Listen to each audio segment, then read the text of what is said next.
এই ঘরে কি করতেছো তুমি? এই ঘরে কি চলছে? পিঠে বানিয়েছো নাকি? পিঠের তো কালার ভালোই লাগছে, সরো দেখি কিরকম পিঠে হয়েছে দেখি। গোলা এটা, ওয়াও অনেক সুন্দর। গোটা দেখাও, গোটাটা কেমন হয়েছে একটু দেখি। ওয়াও অনেক সুন্দর, যেরকম সুন্দর দেখতে সেরকম সুন্দর খেতে। কারা কারা এরকম সাস পিঠা খেয়েছেন, যেটাকে অনেকে চিতই পিঠা বলে?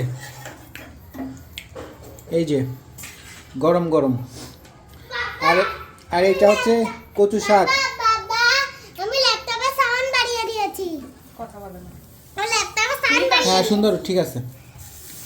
এই যে সুন্দর সুন্দর গরম গরম চিতই পিঠা তৈরি হচ্ছে।